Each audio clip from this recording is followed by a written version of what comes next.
కోటీశ్వరుల దగ్గర కోట్ల కొద్దీ నల్లధనం పోగుబడి ఉంది. దాన్ని సక్రమంగా మార్చుకునేందుకు పెద్ద మొత్తంలో కమిషన్ ఇస్తారని ఆశపడతారు.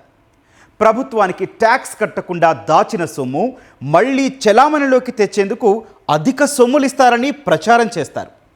లక్షకు 40 లక్షలు ఇస్తామని ఎరవేస్తారు. ఇతరులెవ్వరికీ తెలియకుండా డబ్బు మార్పిడి జరగాలని జాగ్రత్తలు కూడా చెబుతారు.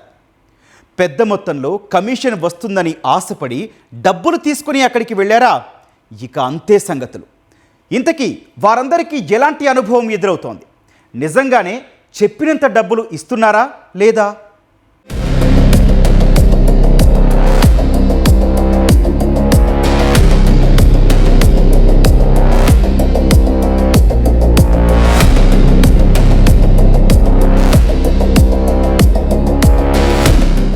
డబ్బులు ఎవ్వరికీ ఊరికే రావు. ఈ మాటలు నెత్తి నోరు బాదుకుని చెబుతున్నా జనం వినడం లేదు. కాస్త వడ్డీ ఎక్కువ వస్తుందని ఆశ పెడితే చాలు, కష్టార్జితం మొత్తం తీసుకెళ్లి వారి చేతుల్లో పెట్టేస్తారు. నగదు మార్పిడికి కమిషన్ ఇస్తామంటే చాలు, ముందు వెనక చూడకుండా నోట్ల కట్టలు పట్టుకుని క్యూ కట్టేస్తారు. అక్కడ ఏం జరుగుతుందో, ఏదైనా మోసం చేస్తారేమోనని కూడా ఆలోచించరు. ఇలా ప్రజల అమాయకత్వాన్ని ఆసరాగా చేసుకుని ఓ ఘరానా మోసగాళ్ల ముఠా ఏం చేసింది? వాళ్లకు పోలీసులకు ఉన్న సంబంధం ఏంటి?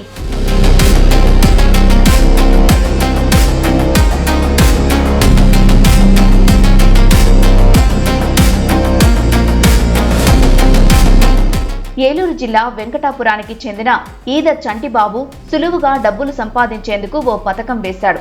అమాయకుల్ని మభ్యపెట్టి వారి నుంచి పెద్ద ఎత్తున డబ్బులు కొల్లగొట్టాలనుకున్నాడు. తనతో పాటు కలిసొచ్చే వారితో కలిసి ఓ ముఠా ఏర్పాటు చేసి అధిక మొత్తంలో కమిషన్ ఇస్తామంటూ ప్రజలను బురిడి కొట్టించాడు. మేం రియల్ ఎస్టేట్ వ్యాపారం చేస్తున్నామని, బ్లాక్ మనీ 2 కోట్ల వరకు ఖాతాలో ఉందని, వాటికి ఇప్పుడు ఇన్కమ్ ట్యాక్స్ కట్టాల్సి వస్తుందని నమ్మిస్తాడు. మీరు ముందుగా 10 లక్షలు ఇస్తే మీ ఖాతాల్లోకి 40 లక్షలు ట్రాన్స్ఫర్ చేస్తామని చెబుతాడు.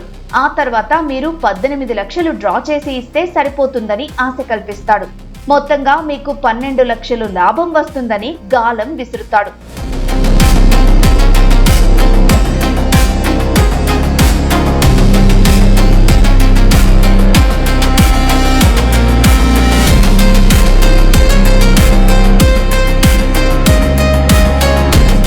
దోపిడీ ముఠా మాటలు నమ్మి డబ్బులు ఇచ్చేందుకు సిద్ధమైన అమాయకులను ఒంటరిగా రావాలని చెబుతారు.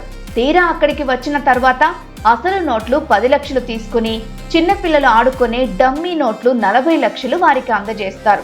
వాళ్ళు ఆ డబ్బును లెక్క పెడుతున్న క్రమంలోనే అసలు కథ మొదలవుతుంది. ముఠాలోని సభ్యులే పోలీసుల వేషంలో వచ్చి బెదిరింపులకు దిగుతారు. నకిలీ నోట్ల ముఠాతో లావాదేవీలు జరుపుతున్నారంటూ బెదిరింపులకు పాల్పడతారు. పోలీస్ స్టేషన్ కు వెళ్దాం పదండంటూ హడావిడి చేసి అసలైన 10 లక్షల నగదు తీసుకుని పరారవుతారు. ఈ గ్యాంగ్ చాలా ప్లాన్ గా పని చేసింది. దాంట్లో విక్టిమ్ ని 10 lakh ని 40 lakh కి కన్వర్ట్ చేస్తాం అన్ని, మీకు హ్యూజ్ కమిషన్ ఇస్తాం అన్ని చెప్పి ట్రాప్ చేశారు. అది విక్టిమ్ క్యాష్ తీసుకొని ఒక ప్రీ డిటర్మైన్డ్ ప్లేస్ లో వచ్చి తర్వాత ఫేక్ పోలీస్ యూనిఫామ్ బియర్ చేసి ఫేక్ పోలీస్ ఆఫీసర్ రేడ్ చేసి ఈ మొత్తం క్యాష్ తీసుకొని వెళ్ళిపోయారు. సో దాంట్లో మెయిన్ అక్యూజ్డ్ ఇది A1 చంటి బాబు. ఈ ఎంటైర్ కన్స్పిరసీకి మాస్టర్ మైండ్. అతను ప్లాన్ చేశాడు ఈ కన్స్పిరసీ అండ్ మిగతా అక్యూజ్డ్ కి కూడా రోల్ అసైన్ చేశాడు. కడప జిల్లా ప్రొద్దుటూరుకు చెందిన కుర్రా గంగాధర్ రెడ్డి అనే వ్యక్తిని ఇదే విధంగా మోసం చేసేందుకు ఖమ్మం జిల్లా సత్తుపల్లి శివారులోని గంగారం వద్దకు చంటిబాబు ముఠా రప్పించారు. నకిలీ పోలీసుల వేషంలో వచ్చి డబ్బులు తీసుకుని పరారయ్యారు. బాధితుడు పోలీసులను ఆశ్రయించడంతో రంగంలోకి దిగిన ప్రత్యేక బృందాలు 12 మంది నిందితుల ముఠాను అరెస్టు చేసింది. వీరికి సత్తుపల్లి మండలం గంగారం ప్రత్యేక పోలీసు బెటాలియన్ RSI బేర కేశవరావుతో పాటు తుంబూరుకు చెందిన బెటాలియన్ కానిస్టేబుల్ ముల్లగిరి వర్ధన్ సహకారం అందించినట్లు గుర్తించి వారిని కూడా అరెస్టు చేశారు. నిందితుల దగ్గర నుంచి నగదు, కార్లతో పాటు పోలీసు యూనిఫామ్స్, నకిలీ నోట్ల కట్టలు స్వాధీనం చేసుకున్నారు. బెటాలియన్ కానిస్టేబుల్ ముల్లగిరి వర్ధన్ వాళ్ళు కూడా రోల్ ఈ కేసులో బాగా important. 1 more RSI from battalion, వాళ్ళ participation is also there in this case. వాళ్ళు కూడా police officer fake police officer act చేసి ఫేక్ పోలీస్ రేడ్ లో పార్టిసిపేట్ చేశాడు and also took commission of 1 lakh rupee. ఈ 12 అక్యూజ్డ్ ని మనం అరెస్ట్ చేశాం. I can proudly say almost 100% recovery ఈ కేసులో మనం చేశాం. డబ్బులు మార్పిడి చేసే మోసగాళ్ల పట్ల అప్రమత్తంగా ఉండాలని, కమిషన్లకు కక్కుర్తి పడితే ఇలాంటి ఇబ్బందులే తలెత్తుతాయని పోలీసులు హెచ్చరిస్తున్నారు.